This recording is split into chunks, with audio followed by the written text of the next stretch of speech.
Aleluya. El título del mensaje: esforzaos por entrar. ¿Son pocos los que se salvan?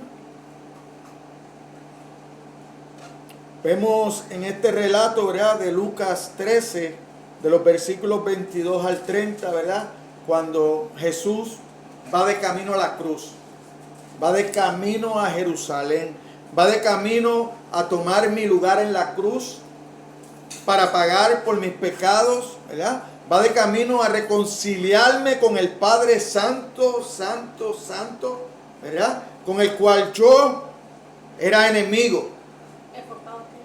Esforzado para entrar por la puerta.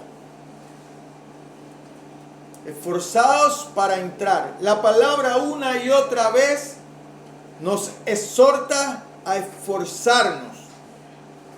A esforzarnos para entrar por la puerta, ¿verdad? Dice el versículo 23 aquí: y alguien le dijo: Señor, son pocos los que se salvan. Pero cuando nosotros vemos el relato, Jesús no se preocupa por las cantidades. No habla de las cantidades. Él se despreocupa. El siervo que le preguntó, o el discípulo que le preguntó, o el oyente que lo estaba escuchando que le preguntó por cantidad, pero a Jesús no le preocupan las cantidades. No. A Jesús les preocupan los corazones contristos y humillados que ponen su fe en Él. Entonces, esforzarse por entrar ¿dónde? En el reino de Dios. Entonces, la puerta estrecha por la que debemos esforzarnos a entrar es la puerta al reino de Dios. Amén. Y en este relato vemos que la palabra a la contestación, ¿verdad?, de que si son pocos los que se salvan, Jesús lo exhorta a entrar por la puerta angosta, porque os digo que muchos procurarán entrar y no podrán. Y según vayamos viendo este relato, vamos a ver que muchos son muchos. Y hay muchos como los que están en la iglesia, haciendo algunas cosas que Dios pide, pero a la hora de la verdad, el mismo Dios le va a decir que no los conoce. Que no los conoce.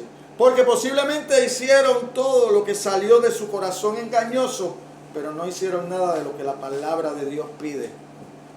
Y eso son dos cosas.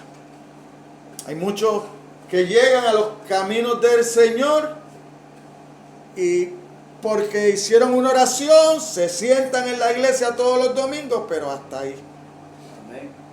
No entablan una relación con Dios, sino que se preocupan por el qué dirán del mundo, por buscar el reconocimiento de los demás, pero no el reconocimiento de Dios. No humillan su corazón. Eso es la parte más importante, la parte donde el rey David sobresalía. Un corazón conforme a Dios. Un corazón que comprendía lo santo que era el Padre y dónde Él estaba, ¿verdad? Se reconocía como pecador, reconocía la necesidad de Cristo, esa necesidad que a veces nosotros perdemos de vista, porque ya estamos en la iglesia. Pero aun cuando estamos en la iglesia es cuando más necesidad tenemos de la palabra de Dios, de la oración, porque la oración de nosotros es la única forma que tenemos para relacionarnos con Dios. Es la única forma donde nosotros le decimos a Dios: de verdad he creído. No es de mentira, he creído. Es la única forma que nos fortalece para que en todo momento yo pueda seguir adelante, confiado en la obra del Señor, confiado de que Él es el que pone el querer como el hacer en mí, que no se trata de mí, que no es nada que yo pueda hacer, que es algo que ya Él hizo en la cruz. Porque no es por obra para que nadie se gloríe. Amén. Esta es una de las maneras cuando Jesús habla, ¿verdad? Más adelante nosotros sabemos que es la entrada al cielo, porque el relato Él lo lleva ¿a qué? A un padre de familia. Que cuando ese padre de familia cierre la puerta, nadie tiene el poder para abrirla, ¿verdad? Amén. Eso nos lleva a pensar, ¿verdad? En el relato del arca de Noé, cuando se cerró la puerta del arca, nadie más tuvo oportunidad. 8 personas se salvaron. Entonces, ahí usted ve la santidad de Dios. Dios te exhorta a través de la predicación, a través de la palabra. Hoy en día nadie tiene una excusa para decir que no ha escuchado de Dios, porque donde quiera usted ve un rótulo, un mensaje, donde quiera usted ve un hermano entregándole una literatura, un tratado. Ahora con las redes sociales, mucho más. Usted entra en las redes sociales y ve muchos salmos puestos, mucho, ¿verdad? Palabra de Dios, donde pues Dios se está dejando ver, además de la que predica la naturaleza, ¿verdad? Que desde el principio, porque aún en el principio ya las tribus hacían cosas, ¿verdad? Para llamar la atención del Dios del sol, del Dios de la luna, ¿verdad? No conocían al Dios verdadero, pero ya sabían que había algo más. Porque Dios, todo el mundo lo conoce. Todo el mundo sabe que existe un Dios. Amén. Amén. Aún aquellos que lo niegan y que dicen llamarse ateo, en momentos dados que les pasa algo, lo primero que dicen es, ay Dios mío. Amén. Amén. No lo conocen, no lo reconocen, pero lo hacen de ellos. ¡Ay, Dios mío! Sí, sí. Pero hay otra alternativa. La otra alternativa que tenemos es entrar por la puerta ancha, porque ancha es la puerta y espacioso el camino que lleva a la perdición, dice Mateo 7:13, ¿verdad? Camino que lleva a la perdición. En otras palabras, lo que está en juego cuando Jesús exige que nos esforcemos es o la entrada al cielo o perdernos. Amén. Es cortito. No hay términos medios. No es como cuando nosotros salimos de aquí para un lugar que podemos coger un atajo y llegar más rápido. No. Hay solamente 2 caminos. Hay 2 puertas. O usted se salva o usted se condena. Pero no va a ir por el medio. No hay ese medio. Es o este camino estrecho, angosto, dificultoso, o el camino amplio que lleva a la perdición. Amén. No hay más nada. La Biblia no da más nada. O usted cree en Dios y se salva. Usted cree en el sacrificio de la cruz de Jesús, que Jesús hizo. Usted cree que Jesús tomó su lugar. O usted se pierde creyendo que usted puede lograrlo solo, sin el sacrificio y sin la sangre de Cristo. Porque la Biblia desde tapa a tapa, desde que usted abre la primera tapa, desde Génesis, desde el principio está hablando de Cristo. Está hablando de Cristo. ¿Por qué? Porque cuando uno va al principio, nosotros leemos en la Escritura que el Espíritu Santo se paseaba sobre las aguas, ¿verdad? Entonces, si el Espíritu Santo se paseaba sobre las aguas, a quien Dios le dice hagamos es a Cristo. Cristo está desde el principio.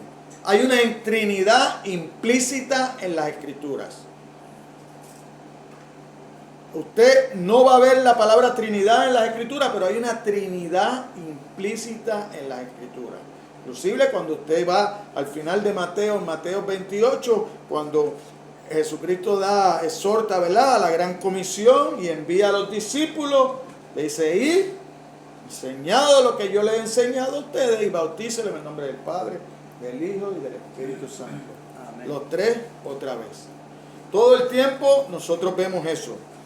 Entonces, nosotros vemos aquí en este relato que Jesús, en vez de discutir el porcentaje o cantidades, declaró que muchos desearán entrar al reino, pero no podrán hacerlo.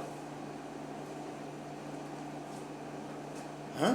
Dice que muchos desearán entrar, muchos lo intentarán, pero como les decía ahorita, la única forma es a través de la cruz. No hay otro mediador. Jesucristo es el mediador. Donde nosotros tenemos que venir y humillarnos es ante Cristo, ante la cruz de Cristo. Jesucristo mismo dice, oiga, usted no le tema al hombre, porque el hombre no puede hacer nada que evite para que usted entre al cielo. Ahora, hay un Dios todopoderoso que sí te puede mandar a la condenación. O sea, teme a Dios. No le temas al hombre.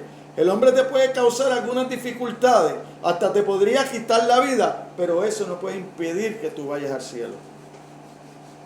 Por eso nosotros no le servimos a los hombres, nosotros le servimos a Dios. Y nuestra predicación es para que agrade a Dios, no para endulzar el oído de los hombres. Amén. ¿Por qué? Porque de qué me vale que me endulcen el oído y yo me sienta cómodo cuando la palabra de Dios siempre lo que hace es confrontar al hombre con su pecado, y entonces hoy en día te llevan a la iglesia y te hacen sentir cómodo en la iglesia. Amén. Como quien dice, tú vive tu vida, porque Dios como quiera, Dios está obligado a abrir las puertas y entrar, pero aquí dice que no. Aquí te dice que son pocos. Pocos. Que hay muchos que lo intentarán, pero no van a poder llegar. Entonces, pero no podrán hacerlo. Quieren entrar, lo harán con mucha dificultad. Tendrán que luchar para hacerlo, porque es por la puerta angosta. El que quiera entrar tiene que luchar. No es porque tiene que hacerlo, no, es que se tiene que esforzar. Amén. ¿Ah? Entrar en el reino de los cielos. Este queda claro en el siguiente texto. Después de decir que debemos esforzarnos por entrar por la puerta angosta, hace referencia a un padre. Mire cuando usted va al versículo 25. Dice, después que el padre de familia se haya levantado y cerrado la puerta, y estando afuera, empecéis a llamar a la puerta diciendo, Señor, Señor, ábrenos. Él respondió y os dirá, no sé de dónde sois. Mira que no sabe de dónde son, pero cuando usted sigue leyendo el 26, entonces ellos empiezan a tratar de recordarle. Comenzarán a decir, oye, delante de ti hemos comido y bebido, y en nuestras plazas enseñaste. O sea, esos son los que van a la iglesia por los panes y los peces. Esos son los que le sirven a Dios porque Dios le va a dar algo. Pero no le están sirviendo de corazón. Van buscando algo a cambio. Y usted no puede ir a intercambiar con Dios. Amén. Porque Dios es todopoderoso. Por eso yo le digo, hermano, nosotros oramos a Dios porque nosotros sabemos que Dios hace milagros y hace prodigios porque lo vemos en la Biblia. Pero nosotros no le servimos a Dios para que Dios me haga un milagro. Yo hoy estoy sano y si mañana caigo en enfermedad, tengo que seguir adorando a Dios de la misma manera. Porque yo no vine por los panes y los peces. Yo vine porque Dios me amó primero a mí. Porque Dios merece ser adorado, alabado por su misericordia. Porque eso es otra cosa. Nosotros confundimos la justicia con la misericordia de Dios. Y le voy a explicar por qué. Porque Dios no tiene que bendecirme a mí de la misma manera que la bendice a usted. Dios no está obligado. Dios no está obligado conmigo en absolutamente nada. Yo soy el que estoy obligado a adorarlo y alabarlo por su poder, por su gracia, por su amor, porque Él me amó primero a mí. Entonces, la gente choca con esto, porque la gente piensa que porque Dios hace misericordia con otros, está obligado a hacerlo conmigo. Porque la misericordia y la justicia no es lo mismo. Porque si yo pidiera justicia a Dios, si yo pudiera justicia a Dios y fuera honesto conmigo, lo que yo merezco es condenación. Porque cuando todos pecaron están destituidos de la gloria del Señor. Entonces, yo soy un pecador. Ahora, yo soy un pecador redimido por la sangre de Cristo. Yo en estos tiempos, gracias a la obra de Dios a través de su Espíritu Santo en mí, pues no participo del pecado como lo hacía antes. Porque todo el tiempo yo participaba del pecado y sabía que era malo. Y sabía que iba en contra de la voluntad de Dios, pero a mí no me importaba. Hasta tanto, Dios en su infinita misericordia me dio de su gracia. Y me llamó y me sacó del lodo cenagoso y me trajo a sus caminos. Pero Él no me ofreció que era un camino de rosa. No, si todo el tiempo me lo está diciendo. Oye, es un camino donde tú vas a entrar por una puerta estrecha. En otro lado me dice, a través de muchas tribulaciones tú vas a heredar el reino de los cielos. Entonces, ¿de dónde algunas iglesias sacan que tú llegaste? Ven, porque tus problemas se van a acabar. Se te fue la esposa y te la vamos a traer para atrás. ¿De dónde sacan eso? ¿De dónde sacan eso? Por eso es que se desvían. Por eso es que entonces empiezan a convertirse en pequeños dioses, declarándole, dándole instrucciones a Dios de lo que ellos quieren que Dios haga con aquel y con el otro. Amén, gloria a Dios. Cuando eso no es lo que dice la palabra. Eso no es lo que dice la palabra. La palabra dice buscar el reino de los cielos y su justicia, y lo demás será añadido. ¿Pero qué es lo demás? También te dice que es lo demás. Te va a dar lo que tú necesitas para que lo sigas buscando, para que lo sigas adorando en espíritu y en verdad, porque esos son los adoradores que Dios quiere, los que te adoren en espíritu y en verdad. Entonces la puerta estrecha por la que debemos esforzarnos a entrar es la puerta al reino de Dios. Afuera hay el llanto y el crujir de dientes, ¿verdad? Lo dice ahí en el 28. Allí será el llanto y el crujir de dientes. No sé por qué nos han enseñado por los tiempos de los tiempos de que solo Dios es bueno y dejamos aparte el fuego consumidor. Dejamos fuera el fuego consumidor del Señor. Nosotros hemos visto catástrofes. Nosotros hemos visto a través de la historia personajes como Hitler que han destruido millares de gente.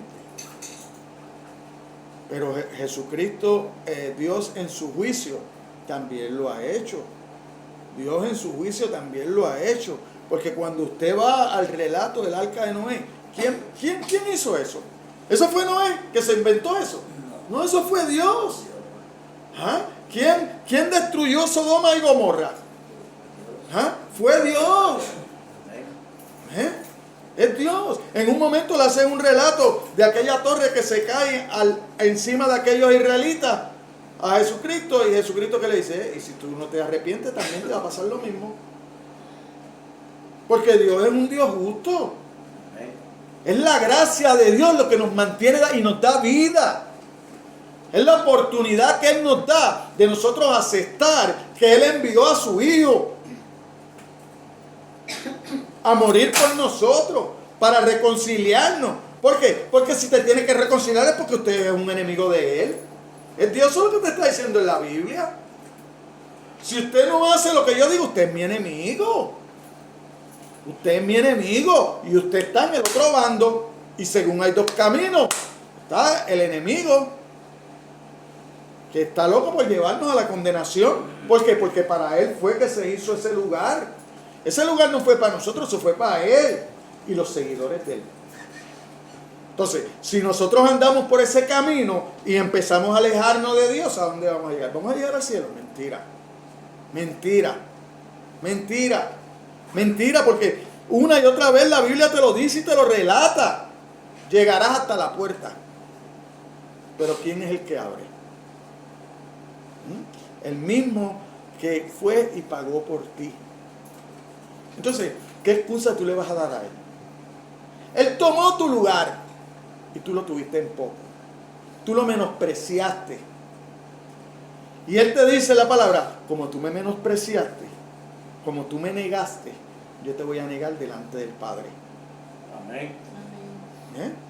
Entonces, no vas para ningún lado. El momento de tú entrar es hoy. No es mañana. El momento de tú actuar es hoy. No es mañana. Porque el mañana no existe. El mañana no existe. Y con el pasado usted no puede hacer nada. Usted no puede cambiar nada del pasado. Usted tiene que estar hoy en el presente. La inquietud era sincera, hecha por un verdadero seguidor de Cristo. Aquellos en la multitud que lo oían eran desde enemigos declarados a buscadores curiosos, individuos muy interesados y hasta creyentes verdaderamente salvos. Y de todo eso encontramos en la iglesia hoy. Amén. Hay quien viene por los panes y los peces, hay quien viene por el que dirán de los hombres. Pero usted sabe lo más triste de todo esto, que después de casi 3 años de ministerio, 3 años y medio de innumerables milagros, de enseñanza de Cristo, de algunos que lo vieron los 3 años, porque antes de Cristo ser bautizado no se menciona nada en la Biblia, ¿verdad? Aparte, ¿verdad? De relatos como cuando tenía 12 años, que se quedó, ¿verdad? Que a veces uno ve ese relato y uno no se sabe ni se explica cómo es eso, ¿verdad? De que caminan 2 días y el niño no sabe de quién es, ¿verdad? Pero es por la cultura judía.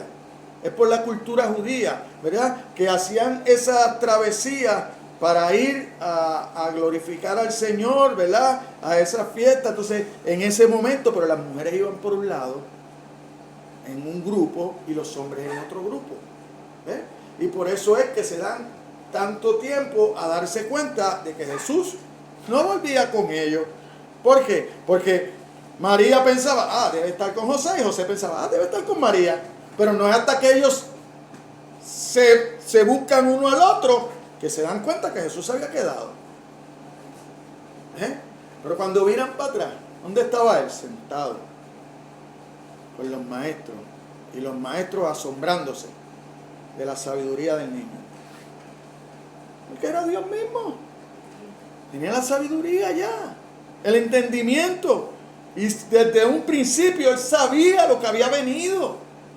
Por eso que en este relato él va de camino a la cruz y él se da la tarea de enseñarlos, de llamar a entrar por esa puerta estrecha. No se queden fuera, entren por la puerta, porque más adelante no van a poder entrar. Es hoy el día de entrar por la puerta. Mire, los dirigentes religiosos de la nación habían rechazado a Jesús, lo habían acusado de obrar bajo órdenes de Satanás. Cuando nosotros vamos aquí mismo, un poquito más adelante, en Lucas 11, el versículo 18, mire, más atrás, correcto. 11, 18.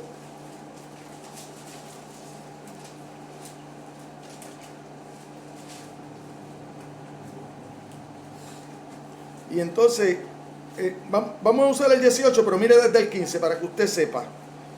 El 14, vamos a leer eso hasta el 18. Jesús responde a acusaciones hostiles. Estaba Jesús echando fuera a un demonio que era mudo. Y aconteció que salido el demonio, el mudo habló. Y la gente se maravilló. Pero algunos de ellos decían, por Belcebú, príncipe de los demonios, echa fuera a los demonios. Otros, para tentarle, le pedían señal del cielo. Mas él, conociendo los pensamientos de ellos, les dijo: todo reino dividido contra sí mismo es asolado, y una casa dividida contra sí mismo cae. Y si también Satanás está dividido contra sí mismo, ¿cómo permanecerá su reino? Ya que decir que por Beelzebú, hecho por quien los echa. Hecho yo fuera los demonios. Entonces, si yo los echo fuera por Beelzebú, sus hijos, ¿por quién los echa fuera? ¿Ah? O sea, llegamos a ver esa rebelión en todo el tiempo contra Jesús. Y Jesús era un hombre humilde, ¿verdad? Porque Jesús predicaba, y en un momento dado predicaba por parábola. ¿Por qué? Porque los que estaban ciegos, que se quedaran ciegos. Porque estaban ciegos porque ellos querían, porque tenían al Mesías de frente. Ellos pudieron haber entendido lo que Jesús le hablaba, porque toda la predicación que Jesús le hablaba era recordándole lo que decía la ley y los profetas, porque en ese momento no había Nuevo Testamento. El Nuevo Testamento empieza después. Entonces ellos llegan ahí. Es más, cuando una enorme multitud, ¿por qué? Porque Jesús estaba también, ellos estaban esperando a este Mesías que los liberara, ¿verdad?, del poder romano. Y en un momento Jesús se tiene que apartar porque ellos querían, ¿verdad?, hacer de Jesús un rey. Vamos a Juan. Juan 6, 14 al 15.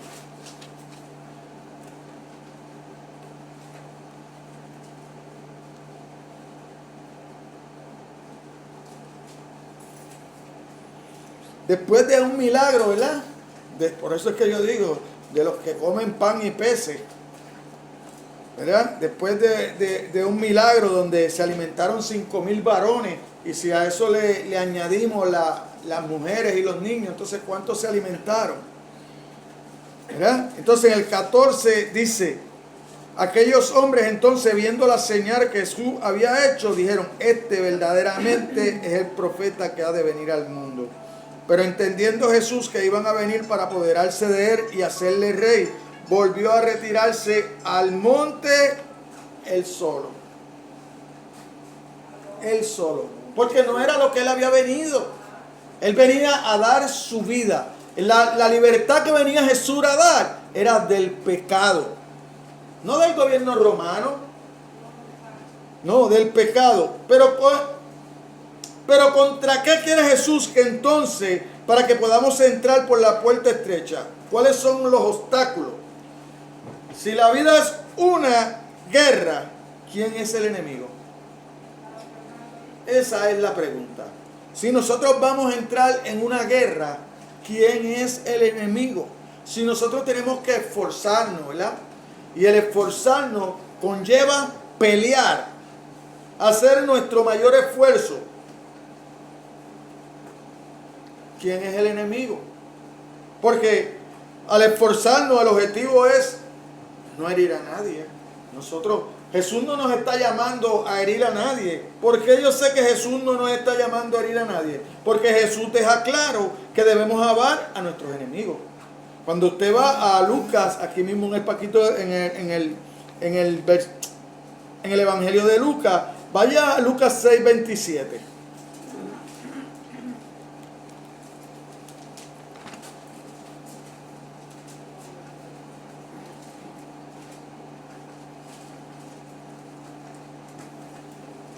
Cuando usted lee del 26, que yo le digo que aquellos que vienen a la iglesia buscando el qué dirán, mire lo que dice el 26. Cuando usted viene a la iglesia, para que el que está fuera de la iglesia diga: ay, mira, él va a la iglesia.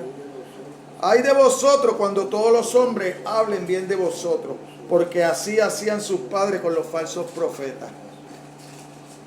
Pero el 27, que es el versículo que queríamos leer, dice: pero a vosotros los que oís, os digo, amad a vuestros enemigos, haced bien a los que os aborrecen. Entonces, ¿Cuál es mi enemigo? Si yo tengo que amar a los que me aborrecen, si yo tengo que amar a mi enemigo, entonces, ¿cuáles son los enemigos? ¿Por quién yo me voy a esforzar? ¿Con quién yo voy a pelear? Porque yo necesito pelear la buena batalla. Soy yo mismo. Yo soy mi propio enemigo. Mi carne. Decir que la vida es una guerra no significa que hagamos la guerra contra las personas, sino contra el pecado, especialmente mi pecado. No es el pecado de los demás, porque el pecado que usted comete a mí no me hace daño. Le hace daño a usted. A mí me hace daño el pecado que yo cometa. Amén. Cuando yo ofendo a Dios con mi forma de vivir. Eso es lo que me hace daño a mí. Eso es lo que me puede evitar a mí entrar al cielo. Porque Él hizo un sacrificio ya.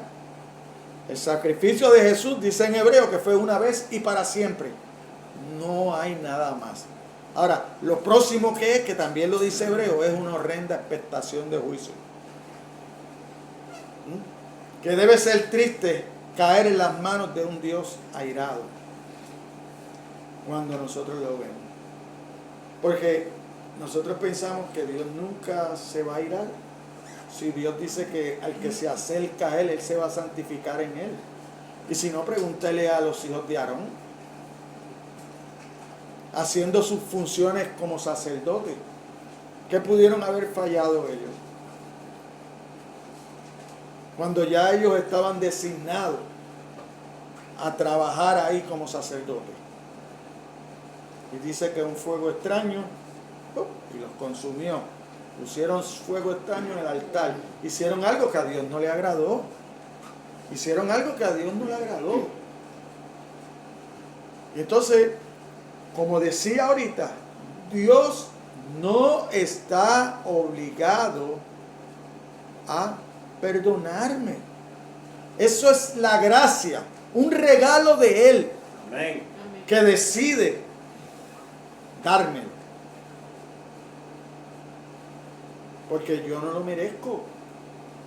Porque la palabra dice que cuanto todos pecaron estamos destituidos de la gloria de Dios. No tenemos por qué. O sea, eso es un acto de gracia de Dios. Un acto de amor. Porque es plan de Dios que Jesucristo fuera a morir a la cruz. Pero fue Cristo dispuesto a hacerlo por ti y por mí. Cristo no fue obligado a la cruz. Cristo fue por amor a usted y a mí a la cruz. Y le dijo al Padre, tú necesitas un sacrificio. Porque desde el Antiguo Testamento nosotros vemos que hacían un sacrificio. Dios nos estaba enseñando eso. Desde Génesis 3:15, cuando le dice a la serpiente, de la simiente de la mujer vendrá uno que te aplastará la cabeza. Ese fue Cristo en la cruz. Desde allá, desde el principio ya está el sacrificio de Cristo. Se ve el sacrificio, el derrame de la sangre por el pecado cuando Dios los vistió con pieles. Porque para ser vestido con pieles y quitarle las hojas que tenían puestas, hubo que derramar sangre como paga de ese pecado, ¿verdad? De la desobediencia de Adán y Eva, que es la que nos trae a donde nosotros estamos hoy. Amén, gloria a Dios. Jesús ordena una seria vigilancia personal. La exigencia de velar es un mandato bien frecuente. La idea es que debemos estar despiertos, alerta y listos. No sea que las tentaciones de la vida nos cojan desprovistos, desprevenidos y nos venzan y nos arruinen. ¿Qué nos van a arruinar? Nuestro mayor tesoro, la relación que ya tenemos con Cristo, con Dios a través de Cristo, con Dios a través del sacrificio de Cristo, con Dios a través de Cristo tomar mi lugar. Dice, y velad y orad para que no entréis en tentación. El espíritu, la verdad, está dispuesto, pero la carne es débil. Te puede ir Marcos 14:38. Este mandato tiene que ver con toda la vida. Este mandato no es de un día. Este mandato no es de que ya hice una oración, vine a los caminos de Cristo y ya soy salvo. No, es un mandato de todos los días. Usted tiene que velar y orar. En el Getsemaní le dijo a sus discípulos: velad y orad para que no entréis en tentación. Lo que nos mantiene lejos y nos da la fuerza. Nosotros lo leímos ahorita en Isaías 40, ¿verdad? ¿Quién es el que da la fuerza? Dios. ¿A quién? Aquel que lo busca.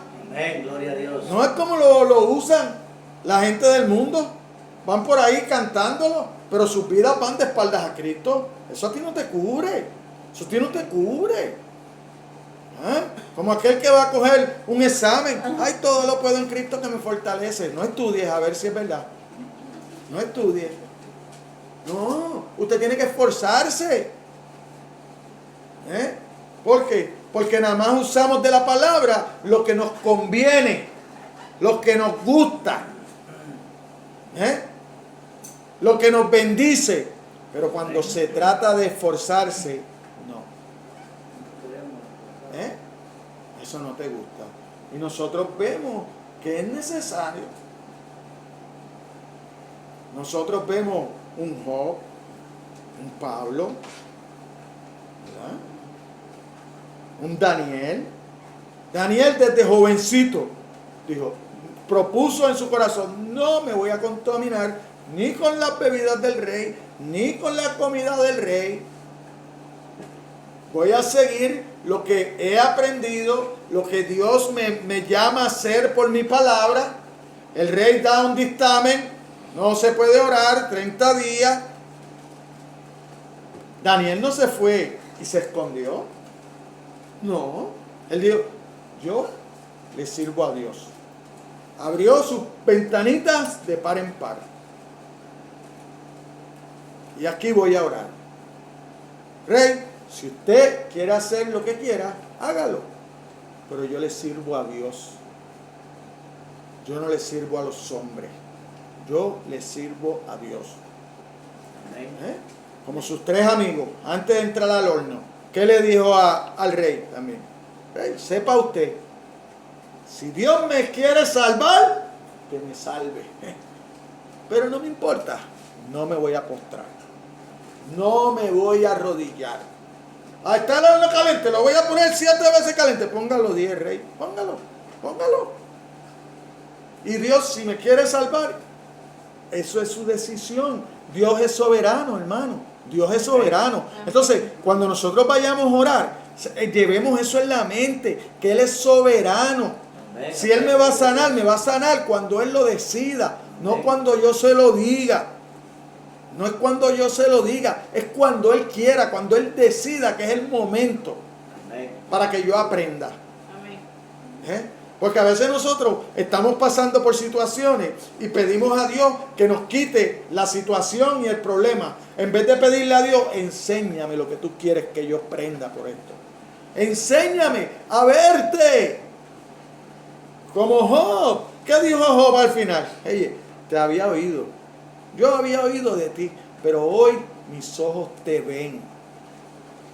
Hoy mis ojos te ven. Porque he visto. Ahora, ¿qué hizo Job? Confió. Si Job se hubiera dejado llevar por las voces, como la de la mujer, aborrece a tu Dios y muérete, ¿dónde hubiera parado él? Ahora, él se mantuvo en lo que había creído, se mantuvo en lo que él conocía de Dios, porque lo que él había oído, porque él decía: de oída te había oído. Y con esa oída, él se mantuvo en su fe. Pero después su fe creció. Después dijo: de oídos te había oído, pero ahora mis ojos te ven. Porque a veces nosotros tratamos a Tomás de incrédulo. Pero no, Tomás lo que quería era ver para fortalecer su fe. Sin hipocresía. Porque Dios no quiere hipocresía. Porque usted no puede mentirle a Dios. Usted me puede mentir a mí, yo le puedo mentir a usted. Amén, gloria a Dios. Pero a Dios usted no le puede mentir. Porque Dios sabe lo que usted tiene en su corazón. Amén. Ese es el problema que tenemos como cristianos. Por eso es que muchos tocarán a la puertita. Pero como Dios sabe lo que tú tenías en tu corazón mientras ibas a la iglesia, te la cerró.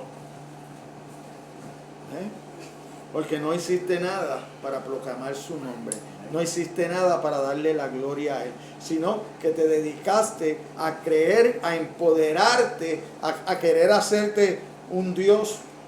Y como hay un solo Dios, cuando yo hago eso soy falso. Porque hay un solo Dios verdadero. Todos los demás son falsos. Y cuando yo trato de tomar el lugar de Dios, soy un Dios falso.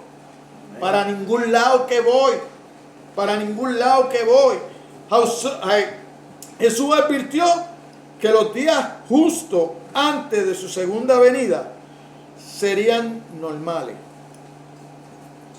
Normales. Serán, dice el Señor, como la época de Noé antes del diluvio. ¿Qué pasaba en aquella época? Seguían preocupados a sus vidas. Ellos vivían sus vidas, comiendo, bebiendo, casándose. ¿Eso es algo normal? ¿Eso es algo normal? Usted tiene que comer, usted tiene que beber. Pero el problema de ellos era que había un mensaje que le estaban llevando. Y a ese mensaje ellos cerraron sus ojos y sus oídos. A ese mensaje. Y cuando despertaron, era tarde. Amén. Cuando despertaron, era tarde. La puerta se había cerrado y el diluvio había empezado. Entonces, usted no lo deje para cuando es tarde, si hoy es el momento. Usted venga a los caminos del Señor en el momento preciso que Dios lo pone. Porque cuando nosotros llegamos al camino del Señor, no llegamos como yo digo, hoy me levanté bueno, voy para la iglesia. No, así no funciona eso. Es Dios el que pone el querer como el hacer en el corazón del hombre las cosas. Y más cuando se trata de Él. Las tentaciones destructoras del alma que conducen a la falta de fe y al pecado están presentes en la vida cotidiana y normal. Nuestra vida están presentes. Están presentes. Cada rato pasa. Entonces, esforzarse por entrar por la puerta estrecha es una obligación de todo el día, todos los días y toda la vida. Amén, gloria a Dios. No se trata de que yo vine hoy y mañana no, y pasado no, pero el jueves me acordé, volví. O el viernes me encontré con un hermano y me acordó que yo voy a la iglesia. Porque los otros 4 días no me acordé. No existía. No me acordé. ¿Por qué? Porque estaba preocupado por los afanes del día. Amén, gloria a Dios. Lo único que quería saber era de vivir este día afanado. O a veces ni terminamos de vivir este día y ya estamos pensando en lo que voy a hacer mañana o la semana que viene. Ese es nuestro afán. Si tú no sabes si vas a llegar, no sabes lo que te puede pasar.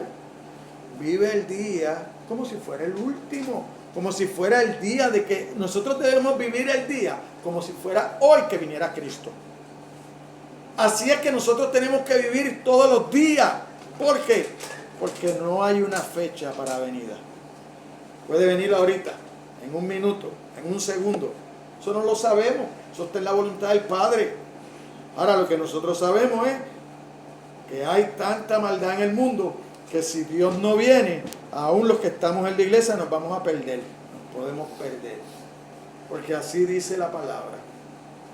Por los santos vendrá. Amén. Porque aún los que están no van a aguantar. No van a aguantar. Tanto las partes placenteras de la vida como las partes dolorosas de estas presentan peligros al alma. Lo doloroso y lo placentero amenazan con destruir en nuestra vida la obra de la palabra sostenedora de la fe. Cuando la palabra cae, miren cómo lo puso Jesús. Cuando la palabra cae en pedregales, nace, pero luego muere. Esto representa a los que la escuchan, pero al venir la aflicción o la persecución por causa de la palabra, tropiezan y caen. Y si usted tropieza y cae, no puede entrar por la puerta estrecha. Amén. Porque usted tiene que estar de pie para poder entrar. Cuando la palabra cae entre espinos, retoña, luego muere. Esto representa a los que oyen, pero luego son ahogados por los afanes y las riquezas y los placeres de la vida. Usted va a Lucas 8:14. No entran tampoco por la puerta estrecha. Así que el hecho de que la respuesta de Jesús, como estábamos explicando ahorita, la respuesta de Jesús se refiere directamente a la pregunta, no es directamente a la pregunta. Mire, la respuesta de Jesús no es importante cuántas personas se salvan. Lo que importa es a cada uno de nosotros si estamos preparados para entrar por la puerta estrecha. Esa es, no es si estamos, no importa. O sea, cuando él le hace la pregunta a Jesús, Jesús no se detiene a explicarle, no, van a entrar tanto número, no. Jesús lo que hace es, lo que importa, lo que le dice es, ¿verdad? Esforzados a entrar por la puerta angosta, porque os digo que muchos procurarán entrar y no podrán. O sea, procura tú, esfuérzate tú por entrar. Amén. Lo importante es, no te preocupes cuántos son. Tú, la salvación es individual. Lo que yo haga, no importa en tu salvación. Importa lo que tú hagas. Amén. Gloria a Dios. Eso es lo que importa. Lo que tú hagas. Lo que hagan los demás no tienen nada, no tienen ningún mérito en mi salvación. No van a producir nada, ni me van a dejar fuera, ni me van a ayudar a entrar. Nada. Lo que importa es mi vida. En lugar de responder a la pregunta de la cantidad, Jesús se enfocó en la calidad de la fe de los verdaderos creyentes. E hizo una invitación personal a los presentes para que reciban la salvación que solo Él ofrece. Amén. Gloria No a la Dios. ofrece nadie más. La salvación no viene a través de nadie más. Viene solamente a través de Jesús. De que Jesús tomó su lugar, mi lugar en la cruz. Lo que yo debí pasar, lo pasó Él. Y gloria a Dios por eso, porque nadie hubiera haber pasado por eso. Por eso es que Jesús, usted oye en las Escrituras, Él fue a la cruz y no abrió su boca. No se quejó. Fue y se enfrentó a la ira de Dios, porque era necesario para que yo fuera salvo.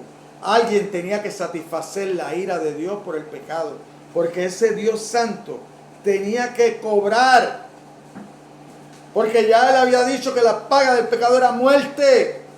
Amén. Alguien tenía que morir para pagar por el pecado de nosotros. Y el único que tiene poder para perdonar pecado es Dios. Por eso es que Cristo, Dios mismo, Dios encarnado en el Hijo, pudo pagar por mis pecados. Si no, no hay forma de que mi pecado sea perdonado delante de los ojos de Dios. Entonces, el Señor proporciona salvación solo al corazón marcado por el arrepentimiento. Amén. ¿Por qué? Porque Juan el Bautista, el último profeta, porque la palabra dice que los profetas son hasta Juan. La ley y los profetas hasta Juan. ¿Cómo entendemos eso, iglesia? Porque entre el Antiguo Testamento y el Nuevo Testamento hubo 400 años de silencio.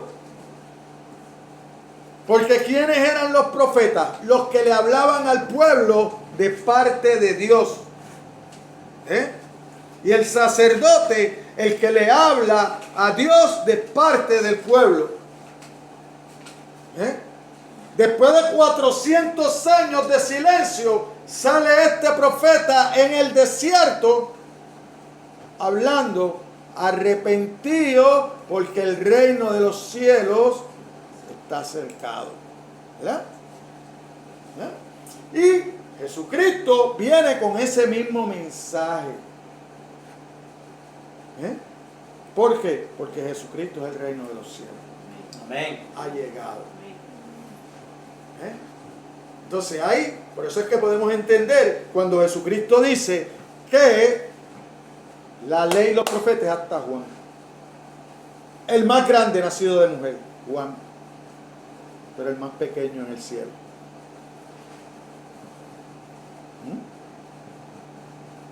El más grande nacido de mujer, Juan, pero el más pequeño en el cielo. Entonces el Señor proporciona salvación solo al corazón marcado por el arrepentimiento que siempre acompaña a la verdadera fe salvadora. Si usted no se arrepiente y acoge el sacrificio de Cristo mediante la fe que salva, usted no va a entrar por la puerta estrecha. Amén. Juan el Bautista describió el verdadero arrepentimiento citando Isaías 43 al 4. Vamos a comparar esos dos versículos, pero vamos primero aquí mismo que estamos en Lucas. Lucas 3. Lucas 3. 4, 5 y 6. Como está escrito en el libro de la palabra del profeta Isaías, que dice: voz del que clama en el desierto, preparar el camino del Señor, enderezar su senda, todo valle se rellenará y se bajará todo monte y collado, los caminos torcidos serán enderezados y los caminos ásperos allanados. Y verá toda carne que la salvación de Dios. Y verá toda carne la salvación de Dios. Y cuando usted va a Isaías 40, que fue lo que leímos al principio, ¿verdad?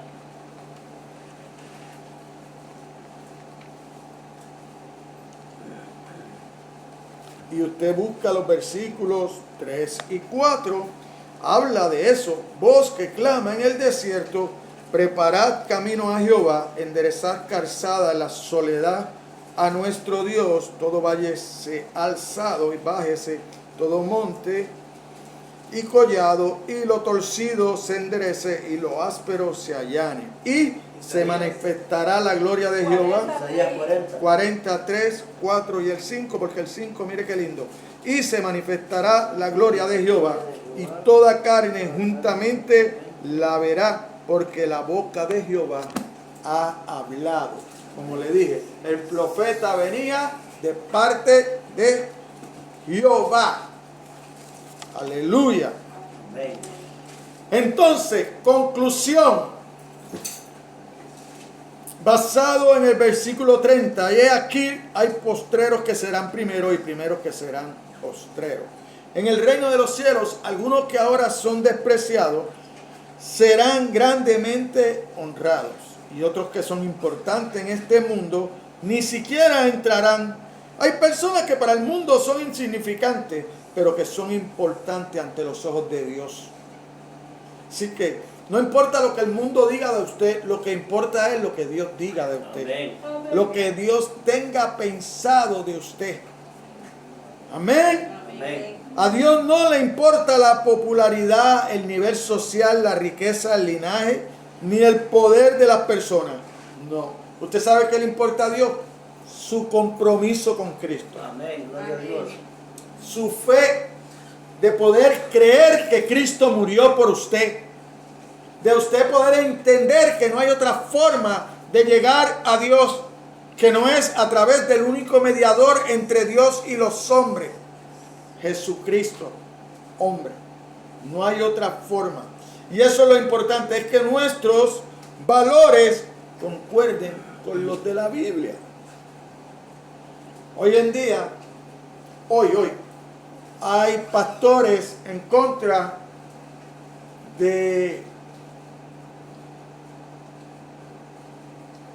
de congregarse, podríamos decir. ¿Por qué? Porque el gobierno secular ha tomado unas medidas y ha entrado en el poder de la iglesia que Dios ha delegado a los ministros y a los pastores. El gobierno, nosotros tenemos que obedecer las leyes allá afuera, pero no dentro de la iglesia. El gobierno no puede poner leyes dentro de la iglesia. No es dentro de la iglesia. El gobierno está puesto para mantener el control fuera de la iglesia, no dentro de la iglesia. No dentro de la Pero iglesia. si vemos en los otros países de nosotros, por ejemplo, allá no hay servicio, no hay iglesia abierta ahorita. No, y aquí también. Y aquí Pero el problema no es ese, hermano. El problema es que el versículo bíblico es para fuera de la iglesia. Porque el poder dentro de la iglesia, Él se lo da a los pastores y a los ancianos, no a los gobiernos. Porque es imposible que un hombre que no le sirve a Dios regule la iglesia. No, la cabeza de la iglesia es Cristo. La cabeza de la iglesia es Cristo. Y eso va a ser una situación que va a llegar a la corte. Ya está de camino a la corte. Ese proceso ya está. Porque John MacArthur en California se levantó y dijo, no. Y tiene razón. Yo no sé si a usted le ha pasado, pero yo vivo en Shelbyville y en la entrada hay un negocio de bebidas alcohólicas. Ayer cuando pasé de aquí para allá y el jueves que estuvimos aquí, que sabe que me fui aquí como a las 9 de la noche, cuando la gente bebiendo en la acera llena, 50, 60 personas, unas pegaditos adentro, afuera y dentro del negocio también.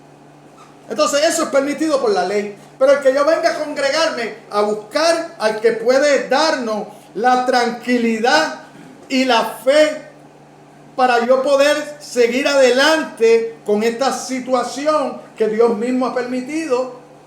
Porque yo no puedo venir a decirle a usted que esto no, lo creó el hombre, pero lo permitió Dios. Porque aquí abajo en la tierra nada pasa sin que Dios tenga el consentimiento de Dios. Pero eso es lo malo, cuando nosotros queremos vender un Dios, es un Dios santo, pero está en control.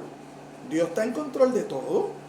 O sea, todo lo que está pasando allá afuera, Dios lo permite. Y lo que no pasa, también. Pero nosotros tenemos que levantar nuestras cabezas y saber a quién le servimos. Por lo menos aquí nos permiten. Mientras que en Centroamérica, en Honduras, no sé, en Nicaragua o El Salvador, pero en Honduras, imagínense, hoy estaba hablando con el hijo mío, y me dice, no, aquí todo está cerrado, que aquí las iglesias están cerradas, todo. Pero búscate los negocios que beben bebidas alcohólicas. Pero porque si usted, como pastor, o qué sé yo, abre el templo y ve la iglesia que está llena, a usted le cae la policía y no hay quien por usted. Y se lo lleva con todos los miembros. Pero eso va a cambiar. Mire, para terminar, pongamos a Dios en primer lugar en nuestras vidas para que podamos sentarnos con los santos de todo el mundo en el banquete del reino de los cielos. Iglesia, es hora de buscar. Es hora de buscar a Cristo con todo nuestro corazón y que nuestras vidas sean marcadas por su palabra para poder ser luz a las naciones, que es lo que el Señor Jesucristo nos encargó en la gran comisión. Amén. Amén. Amén, iglesia. Vamos a ponernos de pie. Vamos a orar